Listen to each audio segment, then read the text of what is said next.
Awareness, the final frontier. This is Awareness Explorers.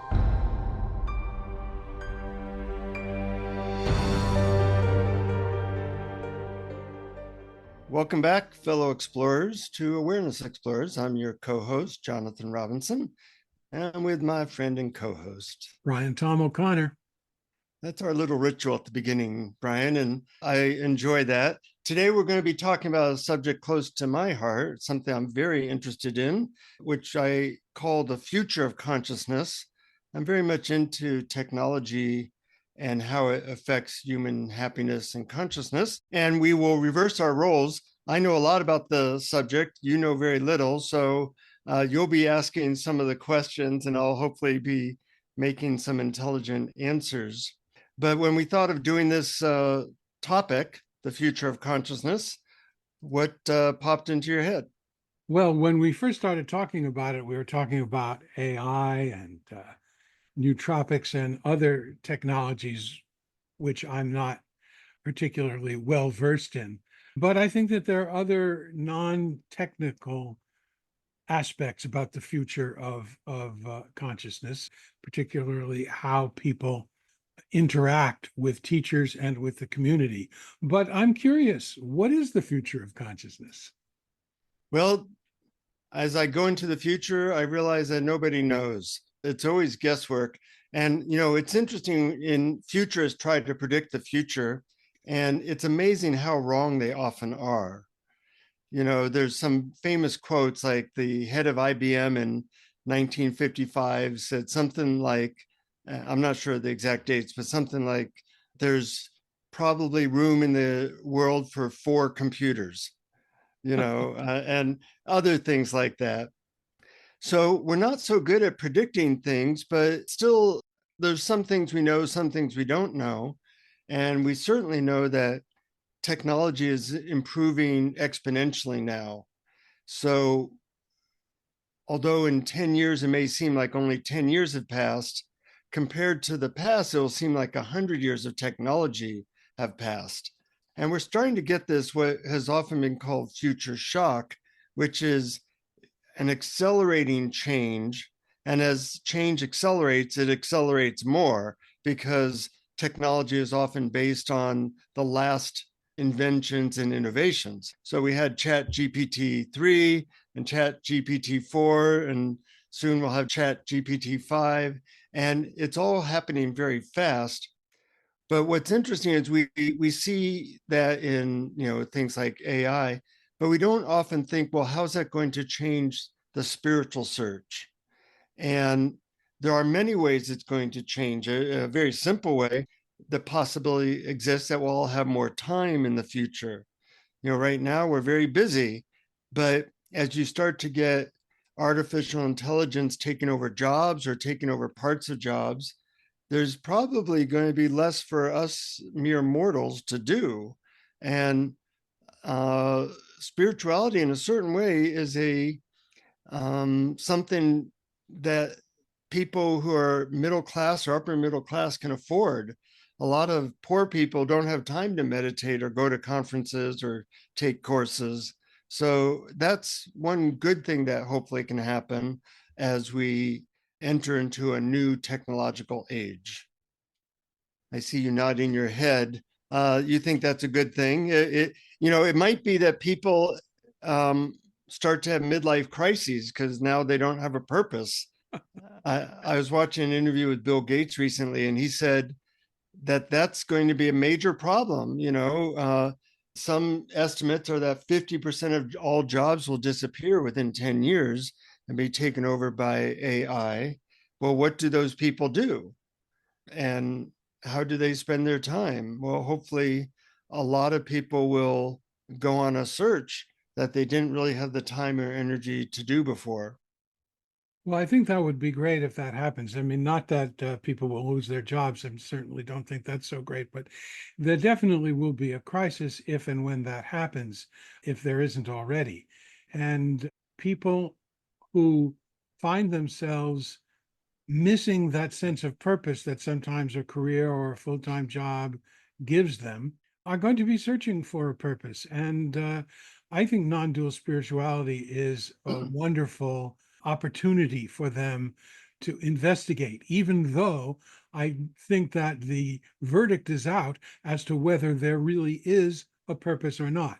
In other words, whether finding a purpose like becoming enlightened or discovering your true nature is the most beneficial, or discovering that there is no purpose, which frightens a lot of people. But for me, I find it actually comforting.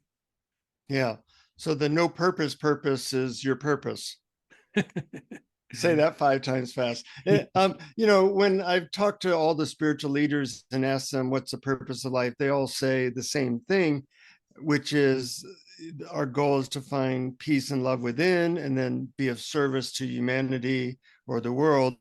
More or less, that's a very common answer I've received. So I think that there is a purpose, and part of your, my, and hopefully our listeners' purpose is to figure out how to use the latest technologies for improving our consciousness. At one time it was the printing press where we could finally read books, and then it became other things, and now the internet really changed things, where we got to, for the first time, Jeffrey Martin and other researchers like him got to study what enlightenment is like and what uh, are the data points of that, from EEGs to EMGs to other aspects of physiological measurements. And that was never possible before the internet, because we couldn't get enough of those people attention.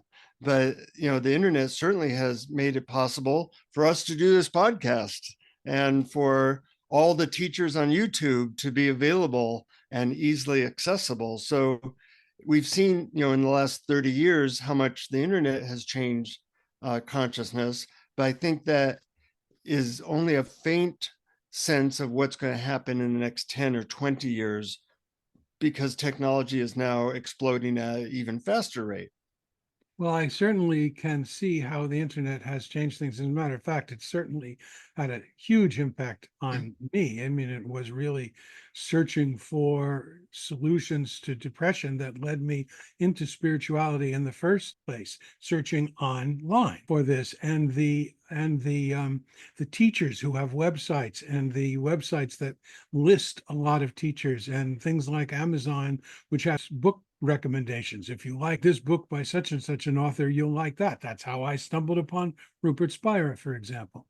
Mm-hmm. I think that really has had a huge impact. But what I'm most curious about now is what that seems to have happened already and is continuing to happen. But what's next? What is the internet of tomorrow in terms of spirituality? Yeah. I'm going to go into about 10 different technologies and explain what they are and how they might impact. Let's talk about AI first, because that's, gets all the news now. And so far, let's admit that it really hasn't done anything for consciousness, but the past is not a good indicator of the future. For example, one of the things AI is going to do, and this already exists, some of these things already exist, but they're not evenly distributed or not very well known. For example, let's take something like Meta's smart glasses. You can buy them now for, I think, $300, and they can listen to everything going on around you. And then you can just the tap or talk to the glasses, and they will connect you with an AI. So you can, without pulling out your phone, say, what kind of tree is that I'm looking at? And it'll tell you. Well, that has limited, consciousness usefulness, but when these AIs that listen to everything get good, there'll be AI coaches, and you can turn on a AI coach to guide you through life, and maybe even give you constant reminders of what tools you're using or how you should respond to a conversation. For example, Ray Kurzweil says that most people will use those pretty much all the time, just like we use GPS on our smartphone. We've kind of surrendered our mapping ability to GPS and our smartphone. And we just do as it says because it's generally right and we're not. So, we do that. Well, what if we did that in our relationships? When the AI hears your mate angry at you, in your glasses, it'll say, tell her, oh, it sounds like you've had a really stressful day, sweetie. I'm so sorry you're upset. I counsel in couples a lot, and they often do really stupid communications that are very ineffectual and lead to arguments. What if your AI could coach you? Now, the same thing can happen as you're walking down the street. The AI can say, you're distracted now, focus on your breath, or focus on the headless way, or whatever it can do, whatever you want it to do, basically, because it will be your servant. And we'll learn to listen to that servant because it knows a lot more information than we do. And its decisions, just like with the GPS, are much more accurate than our own. So call it constant AI coaching to have a harmonious life and perhaps help you with the most efficient methods to help you reach the level of consciousness or the experience of consciousness that you want. I think that would be certainly great for interpersonal relationships, particularly if it has the ability to know when you're about to accuse somebody of something and reminding them that accusation is practically always unhelpful. Yeah. But empathizing with what another person feels, or saying what you feel, or something like that. In terms of consciousness, or in terms of non-dual spirituality in particular, I can see it being helpful. For example, whenever I find myself having a so-called negative emotion, or having a thought that something should be different than it is, I've trained myself to use that as a reminder to ask, what is this appearing in? And then drop back and be the background of awareness, and which allows all things to be as it is. Now, if there was something that could detect these negative emotions coming up and just put a little gentle reminder, asking some nice self-inquiry questions, I think that might be useful. Might be annoying, but it also might be useful. I'm not sure. I think it'd be different for different people. Well, the technology already exists for that through like a Fitbit or even an Apple Watch that can detect changes in your physiology and sense, oh, okay, he's stressed out now. We'll do a reminder to help him unstress or her unstress in the way that they prefer to be reminded. And that's part of what NVIDIA just said. Everybody's going to have access to creating a AI agent that is basically their servant that they program to do what they want that AI agent to do. So that's about a year off. The technology already exists. It just hasn't been mass disseminated. So that's interesting. Now, we interviewed Ted Strauss and Carol Griggs before about their test for seeing where you are on 5 nodes: body, mind, emotions, uniqueness, and consciousness. And they have a test that you can see where you're at. And then they've developed something to have a guess as to what would be the most valuable next thing you can do to evolve in each of those areas. So right now, it's very hit and miss. It's like, whatever thought comes into my mind, oh, maybe that would be good. Maybe I'll check out this teacher, or maybe I'll do this technique. It's completely almost random. It's not based on data. And, Jeffrey Martin tried to at least give people what he found to be the most effective techniques, but they're not personalized. And we're entering an area where everything will be personalized, like personalized medicine. Aspirin kills 500 people a year in the United States. They should not be taking aspirin, those people. But we think, well, aspirin's basically good. We'll make it available to everybody. So breath meditation.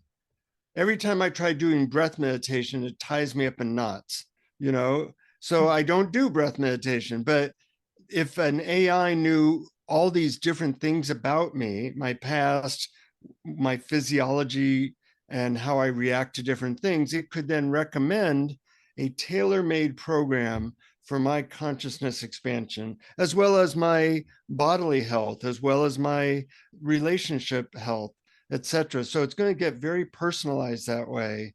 And I'm looking forward to that because right now, most people don't get very good results because they do things that really aren't that helpful for them. Yeah, that sounds really great to me, and it's true. For instance, I took Jeffrey Martin's 45 Days to Awakening course, in which you get to sample a whole plethora of spiritual techniques, and some of them I took to and I thought were lovely, and some I really disliked intensely. Mm-hmm. And also, when this is something, what you described is something that we actually wish that our therapists or our spiritual advisors could do, completely, absolutely tailor to our individual nervous system, or if not, or maybe just sort of our tendencies to Mm-hmm. what works and what doesn't work for us. And any way that can help us do that, that's reliable, that we can trust, I think would be wonderful. Yeah, and soon these AIs will be collecting all kinds of data around that. And what I found is that most therapists and spiritual teachers are really terrible at this because they come from one tradition. And, if all you have is a hammer, everything looks like a nail. So the most spiritual teachers have not sampled 20 different traditions and then said, okay, this works for this type of person, this works for that person. They've really gone deep with one tradition and hope that the people coming to them fit that, but that's often not the case from what I've seen. Yeah, I've noticed that too. And one of the reasons why I like to have a whole lot of different techniques is A, because if I'm advising somebody else and one thing doesn't work, I got a whole bag of tricks you can try. But just for me personally, sometimes things that worked yesterday didn't work for me today. And so that Yeah. would be another way. It can't just be adjusted, or what's the word, customized to your own individual self, but your own, the actual time and place that that right now. It has to be adjusted to right now, not Yeah. yesterday, not tomorrow, to me now, not just to me in general. And there's so many data points to know that an AI can say, oh, when he does breath work in the morning, his day goes better based on physiological measurements, and things like that. Whereas we might not be keeping that much track of it, but an AI doesn't have that problem. Mhm. So that could be really interesting. You know, One thing the internet did, and it's doing even in this podcast, is it helps people to find their community or their sangha. And I think spiritual community is really important. But a lot of people have a hard time finding the community that really fits for them. So a good AI, once again, can know what your interests are, know what types of people you might want to connect with, and like computer dating, but with a group, a spiritual group. So it might be not just the Rupert Spira group, it might be the Rupert Spira slash Brian O'Connell type community member group. So it gets very specific, and you're going to find people that, man, you really resonate with in that spiritual community because the AI hooked you up with Mhm. people that you're going to connect with. I mean, we got lucky. I called you up one day and said, I loved your book, but most people aren't that proactive. But if the AI tells them this is going to be a great match, then who knows what could happen. Yeah, that's right. But my question about it is, how is it going to know? Isn't it going to have to really gather a whole lot of information about you before it can come up with these decisions? And how does that process take place? And how long is it? And that seems like the primary obstacle to this. How does it gather the information that it bases its decision on? Well, take something like what Google's doing now. It gathers all your information from all your online work. So when I check out a website on dog care, dog sitting, within a day, I'm inundated with information and ads about dog care sites and dog spas and dog accessories and dog bones. So we're already being monitored that way. And then with the glasses, they'll listen to everything we say. So everything we do online is monitored. Everything we say will be monitored. Then it can go into our past if we want. And the AI just can grab billions of bits of information very easily. So that's not really the problem. And we can do that now. It's really the software to make sense of that and make appropriate decisions. Like when we watch Netflix movies, we watch 10 Netflix movies and it says, well, you're probably like this one as well. And I hate the fact that it's always right. When I pick Netflix movies, it's like 50-50. When Netflix picks Netflix movies for me, it go, man, they were totally right. Every now and then I say, well, no, it looks like I'm going to like this one, even though they haven't recommended it. And inevitably, I think I don't. So, the AI is already better at choosing things for us than we are, and it's going to get a lot better as it proceeds. Mhm. But there's other things that will be helpful in this. One thing that Jeffrey Martin and other researchers are looking at is something called focused ultrasound, where you can, they use ultrasound for like looking at babies in the womb, etc. But you can focus the ultrasound beam to very specific parts of the brain. 60 Minutes did an episode about this not too long ago, about how focused ultrasound can actually help reduce Alzheimer's symptoms. But when you focus on very specific brain sections, it induces mystical states of consciousness. Well, if that can be done safely, and you go to the spa and they give you a brain machine and you get a mystical state of consciousness, that's like training wheels to help you to have other higher states of consciousness. That's a nice little thing to be able to have. No drug required. And then, of course, when it comes to drugs, one of my favorite topics, by the way, there's going to be new psychedelics made. There's going to be better nootropics made. I already take various nootropics as well as some psychedelics, and they've been very helpful to me. So wherever there's money to be made, somebody's going to figure out a way to do something better. What are nootropics? Well, nootropics are really anything that helps you improve your memory or your mood or your abilities in terms of brain focus. So the most popular nootropic happens to be the most popular drug in the world, and that's caffeine. Caffeine gives you a certain sense of mental alertness. Now, as with all drugs, they have different effects on different people. I have a friend that drinks 2 cups of coffee right before he goes to sleep because caffeine puts him to sleep. If I have 2 cups of coffee before bed, I am not sleeping for that night for sure. Yep, me too.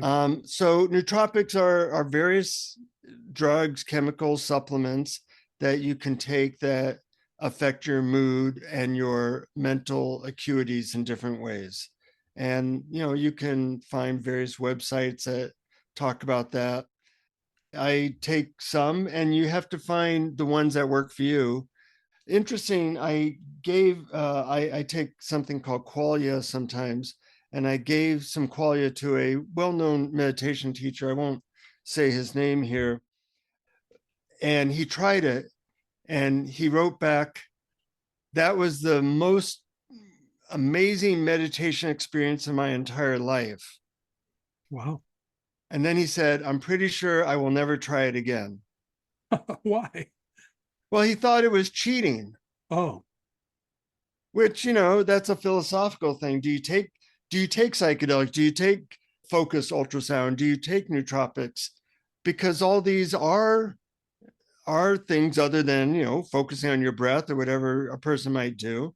Do we want these shortcuts? Just between you and me, I do. But I can relate to him in certain ways. Yeah, yeah. There's part of me that wants to know, can I bring this about myself without the aid of anything outside? And I kind of sort of don't want to sort of muddy the experiment by bringing in too many variables. Yeah. But that's just me. I am not against any of these if they are truly helpful. I've found that I'm pretty darn happy with what I've discovered in terms of just awareness practice. Well, I always relish a chance to disagree with you Uh-huh. since we don't get that chance Well, very often. yes, but how are you going to disagree on what I like? Well, I'm not going to disagree about what you like. I'm going to give an alternate view, and that is that whether it be psychedelics or focus ultrasound or, these little gadgets like the Muse, which are a brain wave function thing you put on, or transcranial direct current stimulation. There's all these gadgets now that do something to the brain. And then there's things like the sounds you listen to. What are they called? Like binaural beats Yeah, or like binaural beats. There's brainwave entrainment? right, all those things. I see them as training wheels, as an opportunity to see what's possible. So I don't depend on these things. When I meditate, I don't use any of them. I have them all. I have a closet full of gadgets.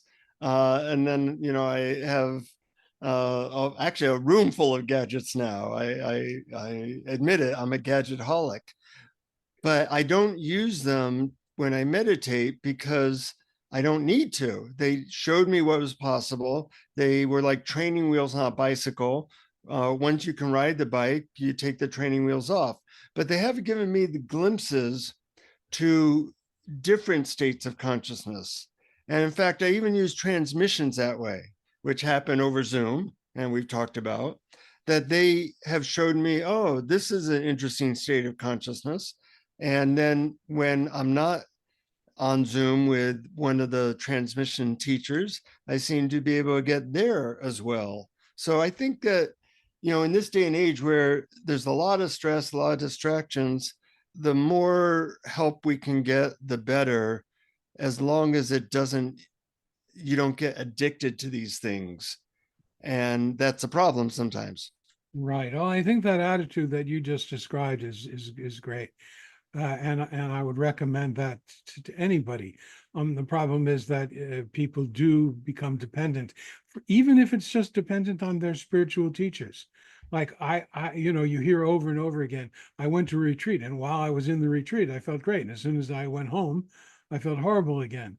And what they're missing is that the reason you go to the retreat is just as you described, to experience when you don't have the pressures of the outside world on you, when you can just be there and be quiet for a certain period of time, when you can experience this in a nice, safe place. Then you leave there, and of course, you're not going to get that right away, but knowing that you can, knowing the memory of what it felt like, the idea is to slowly discover how you get there on your own, without the retreat, without the teacher, or in your case, without the gadgets or the psychedelics or whatever. So I really can see what you're saying. It makes a lot of sense. Mm-hmm. Now, as I mentioned before, it is hard to get a sense of how spirituality, how non-dual consciousness will shift. 30 years ago, I interviewed 40 spiritual teachers about how they, quote, connect with God. And I think 0 of them mentioned anything about somatic practices. This was in 1994. Nowadays, if you interviewed 40 random spiritual teachers, I probably 30 of them would mention somatic practices. Yeah. So things have changed a lot, and in a way that you couldn't have guessed necessarily, but that has never prevented me from guessing anyway. So I'm curious. I'll put out what I think might happen. I think it'll be more data driven. It'll be more like personalized medicine, where we'll get some tests as to what helps us to find peace, and it'll be tailored to you based on the data from your Fitbit or Apple Watch, and you'll try certain things and you'll get a report. Just like I go to the doctor, they take a blood sample and they say now they can give you personalized instruction. You really need more vitamin D. You really should stop taking iron, like this and that. And because of that personalized information I'm getting from my doctor now, which by the way is all done by AI, right? Hmm. I just got a full body MRI, which gave an AI description of my body and things to do to improve health. It cost $2,000, but it was very detailed. And in fact, it even said you're going to have to start taking a certain supplement or your kidneys are not going to do well. Right. So little things like that can make a big difference in the body, but we'll finally get that with our emotions and with our spirit to some extent. It might take, 10 or 20 years, but that seems to be where we're headed. Reminds me of Dr. What was his name on Star Trek?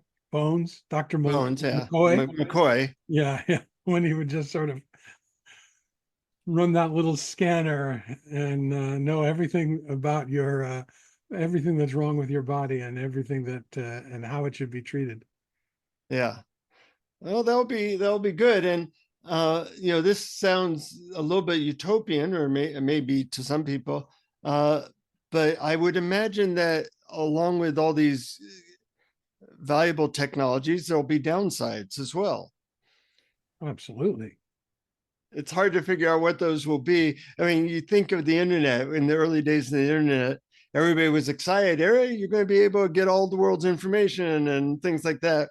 Nobody thought of social media and shaming women and people being assholes and all the things that came with it. Absolutely, absolutely. I mean, the internet is absolutely wonderful. Anyone who's into non-dual spirituality can learn everything that they want to learn from that.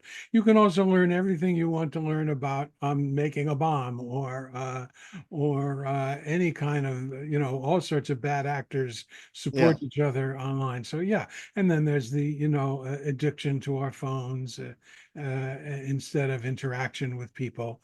So there's tons of downsides, and one of them that I thought of, especially when you were talking about comparing it to how Google today tracks our usage to come up with targeted ads, is that I imagine that there are a good portion of our listeners right now, this very minute, listening to this and being scared by it. Yeah. It's frightening because they think that they're going to be somehow controlled or get inside or just the fact of the newness of it, future shock.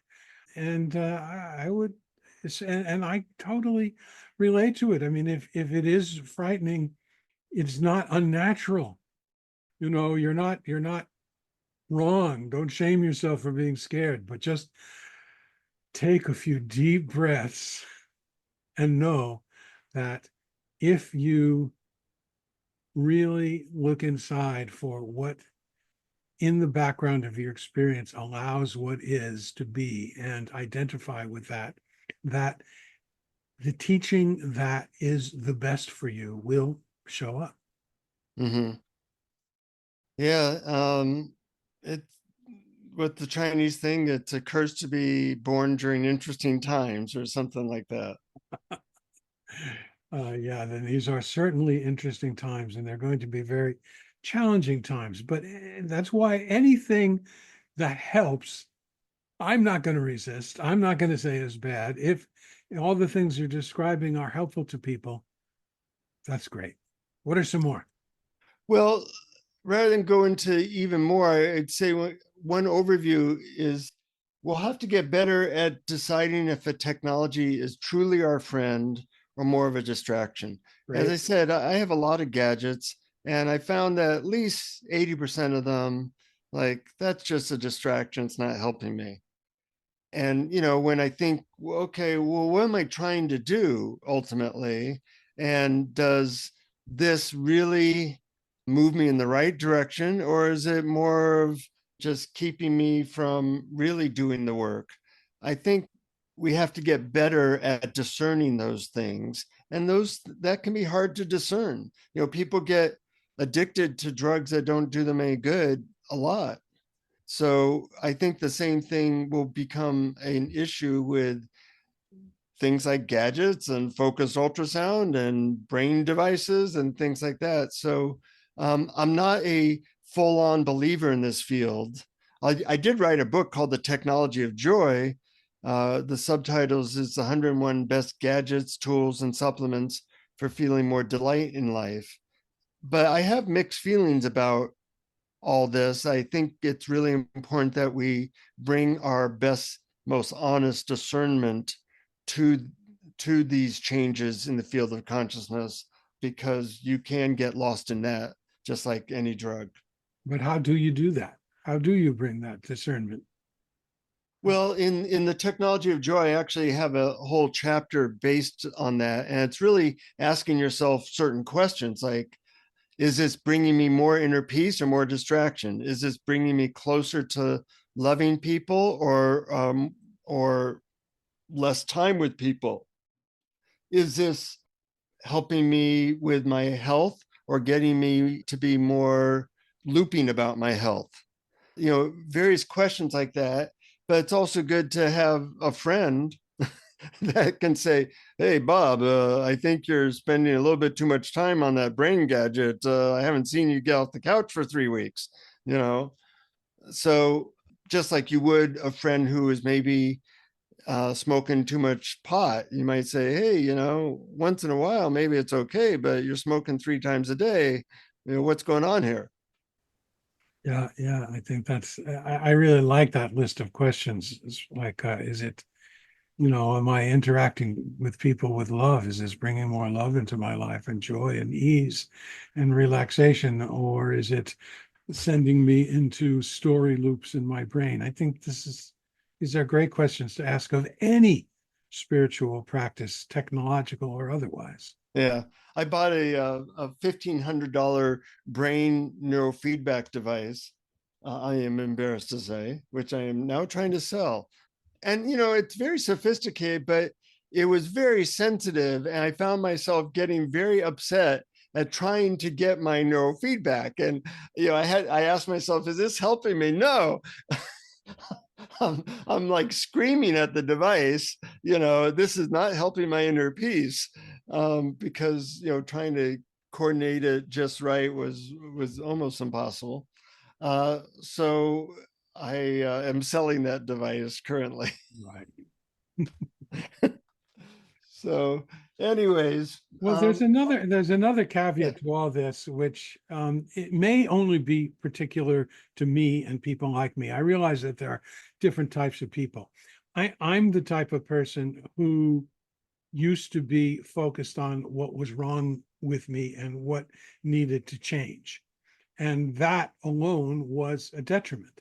And it was Mhm. only until I stopped the idea that anything needed to change whatsoever did, paradoxically, depression started to ease, things started to actually change, but not because I was trying to make them change, because I was trying to allow them. And there's a danger in all of this that we're talking about, that what we're focused on is there's something wrong with right now that I need to change. And if you realize that that's why you're interested in it, then perhaps it's not the best direction for you to go.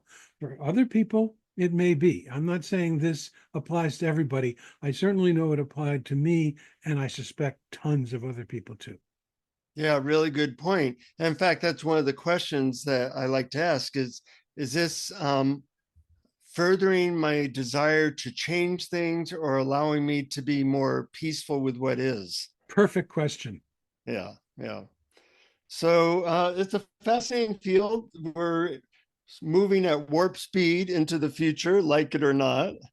And some of it will be useful, some of it will be distraction, some of it will be detrimental. And your mission, should you decide to accept it, is to find what helps you to become a loving, peaceful, good human being. Lovely. I love that summary. Yeah. So I have a guided meditation that has us look into our future. And I thought I would present it now. Great. Lay it on me. Okay. So make yourself comfortable and close your eyes and take a deep breath in through your nose and hold your breath for a moment. And then slowly exhale, release any tension. And do that one more time. Deep breath through your nose, hold, and exhale slowly.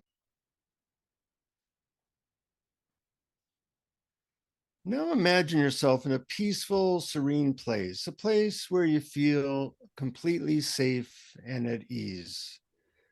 It could be a lush forest, a tranquil beach, or a cozy room filled with soft lighting.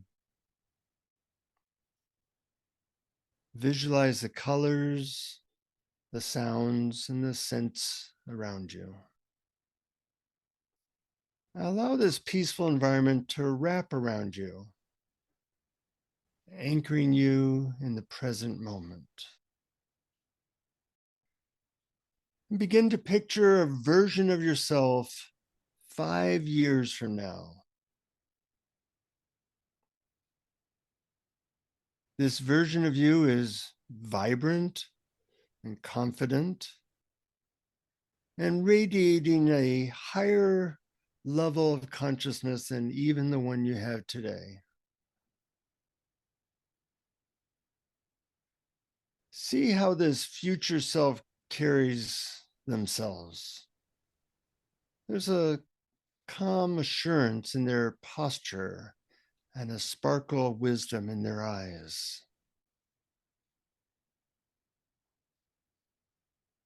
This future you is clearly very awakened, and you can see it in how you move throughout your future day.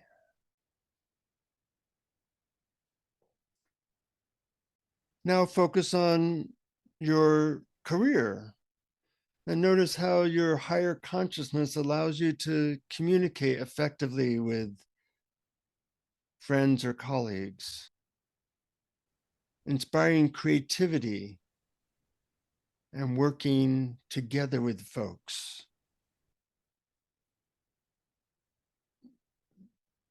Visualize yourself being a light of wisdom as you serve other people.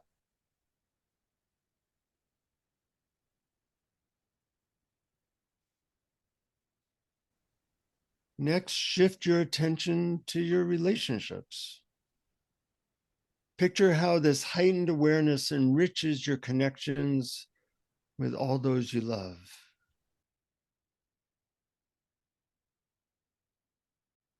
Imagine sharing laughter and deep conversations, feeling a profound sense of empathy and understanding.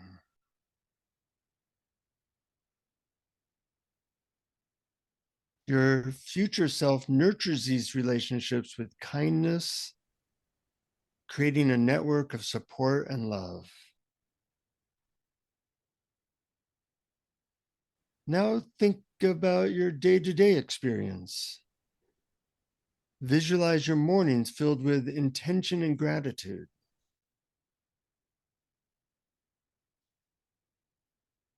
Imagine how your higher consciousness allows you to savor simple moments like enjoying your morning coffee, taking a mindful walk, or appreciating a sunset.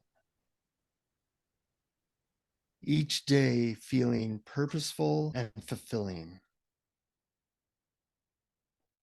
Now see your future self walking towards you.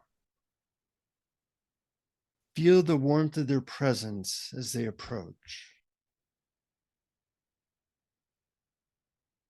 This version of you embodies all the qualities you aspire to achieve.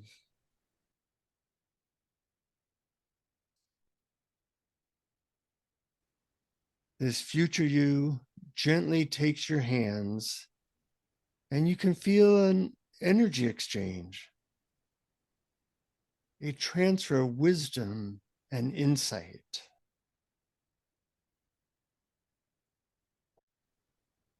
Your future self even speaks to you, offering some words of wisdom.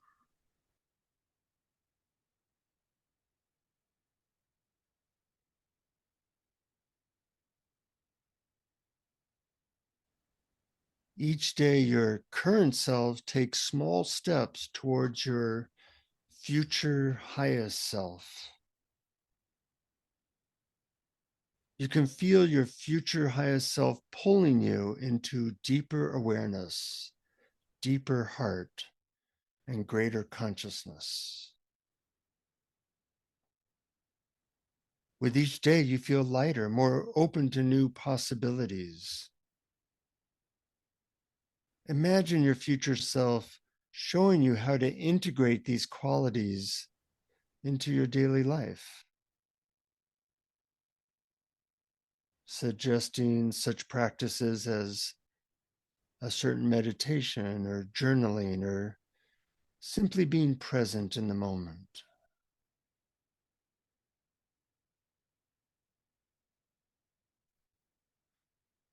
Begin to bring your awareness back to the present moment and feel the ground beneath you, the air around you. Take a deep breath in, and as you exhale, let go of any lingering doubts or fears.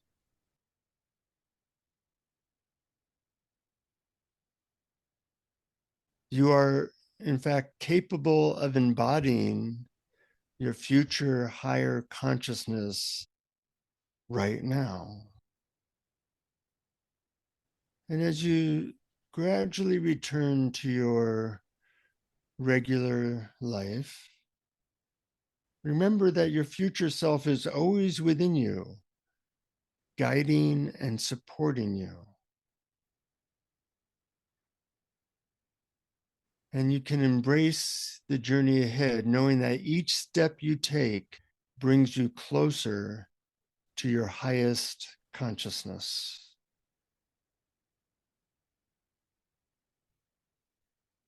And when you're ready, gently wiggle your fingers and toes. And when you're ready, begin to slowly open your eyes and take a moment to notice how you feel, carrying this sense of peace and possibility within you into your day and your future. By the way, just so you know, that meditation was completely written by ChatGPT. That's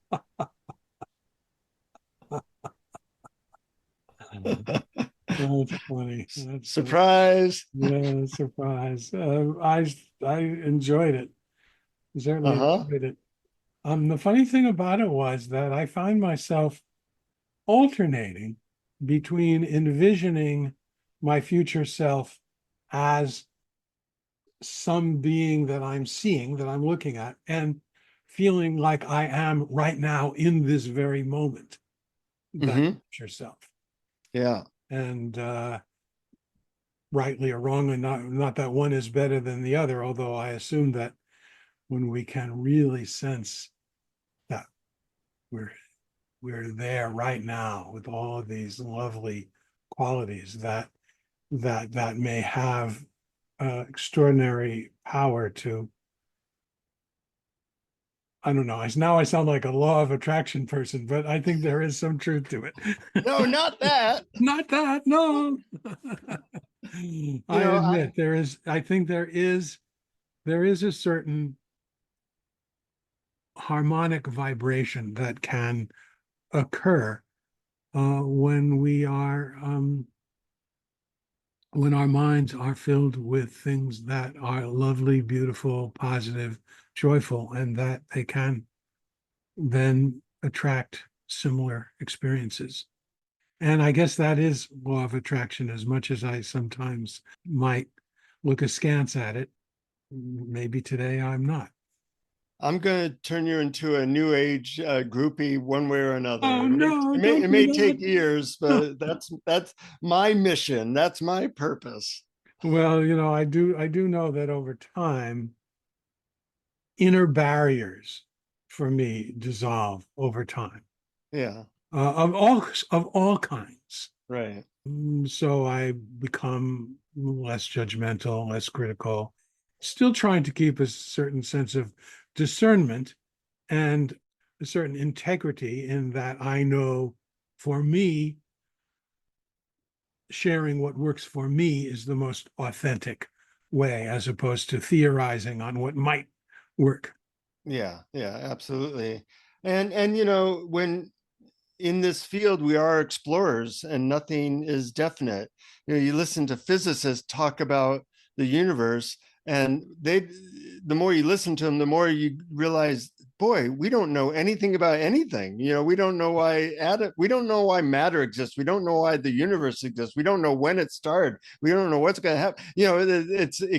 The more you go down that any rabbit hole, you realize, like, well, we know some stuff, but it's actually very little. And it's Mhm. always good to keep an open mind. Well, that's why I'm attracted to the Buddhist concept of don't know mind. Yeah, yeah, yeah. And first, I want to thank our Patreon supporters. And one thing that we're doing now, which we haven't done before, is we're sending Patreon supporters AI generated summaries of our sessions. And this AI summaries of our podcasts are much better than you and I could do, no matter how much time we had. I'm just awed by how effective they are. I read the summary and I learn about our own podcast, because it's much better organized than you and I. And so we send that to our Patreon supporters. If you're interested in being a Patreon supporter, go to patreon.com/awareness explorers. It's all described on that page. And we send you a bunch of free stuff each month. And I think this idea of the future and preparing for the future, knowing that our future self can kind of pull us into who we want to be, is a beautiful image. And I like to think that the future Jonathan is rooting for the current Jonathan, going, I wish this slob would hurry up and really become present all the time, not just once in a while. And I can feel him like rooting for me. So that's an image that I like, and I thought I'd pass it on. Well, I like the image of anybody rooting for anybody. So, Jonathan, I'm rooting for you. Good, good. And we're rooting for the people who are listening, and feel free to pass on the podcast to your friends and family so that you can root for them as well. I think that's good. I think hopefully there was some good inspiration there. And until next time, keep exploring. Keep exploring. Thank you for listening to Awareness Explorers. To learn more, you can check out our website at awarenessexplorers.com. Please subscribe to our podcast on your favorite podcast app. We'd love it if you would post a review. And please share our link on Facebook and with family and friends, because knowing yourself as awareness is the greatest gift you can give yourself or someone you love.